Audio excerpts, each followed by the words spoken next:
আসসালামু আলাইকুম। আমি ফরিদ মালয়েশিয়া থেকে। তো যারা আমার ভিডিও দেখেন তারা তো জানেনই আমি মালয়েশিয়া ফার্ম অয়েলের কাজ করি, ফার্ম বাগানে কাজ করি। দেখেন আমার কাওয়ান জুমুন ফল কাটতেছে, বিশাল বড় একটা গাছ জঙ্গলের ভিতরে। একটা ফল আছে, ফলটা সে কাটতেছে। ফলটা অনেক বড় একটা ফল। বড় গাছে জঙ্গলের ভিতরে, বড় গাছে কাটতে সুবিধা আছে, কিন্তু জঙ্গলের ভিতরে হইলে ঝামেলা আর কি। তো কাটতেছে উনি ফলটা মাশাআল্লাহ অনেক বড়। তো আমাদেরও এখন যাওয়ার টাইম হয়ে গেছে, ফলটা হয়ে গেছে। জুমুন সাহেব, কত কেজি হবে ফল?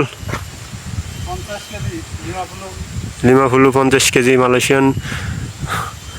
এই যে ফল দেখছেন, বিশাল ফল। তো এই আর কি, এখানে দেখেন এই বাগানটা প্রচুর জঙ্গল। আমরা এই বাগানে কাজ করি। এই হচ্ছে রাস্তা, মালয়েশিয়ার ভাষায় বলা হয় জালান। এই আর কি, এই যে জুমুন নামতেছে, অরান হয়ে গেছে ফলটা কাইটা। এই যে নামতেছে, দেখছেন পিছাও সাদা পাইপ এই পরিমাণ। তো জুমুন সাহেব, কি অবস্থা আপনার? ভালো। আজকে কিরকম ফল, গাছে ফল আছে কিরকম? ফল আগের চাইতে এখন একটু কম। আগের থেকে একটু কম এখন।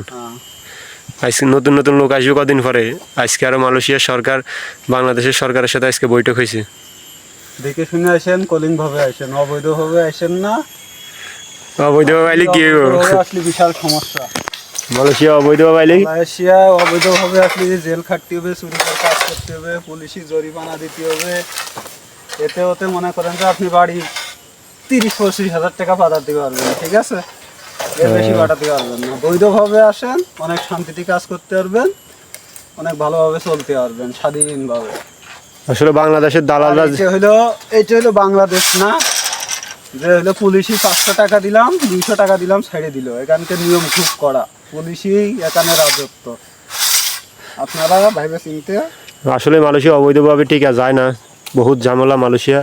বাংলাদেশের এখানে ট্যুরিস্ট বিষয়ে যারা আসবেন, আমি আশা করি ট্যুরিস্ট বিষয়ে না আসাটাই ভালো। পারলে কলিং বিষয়ে আসেন, ট্যুরিস্টে না আসলে অনেক ঝামেলা মালয়েশিয়া।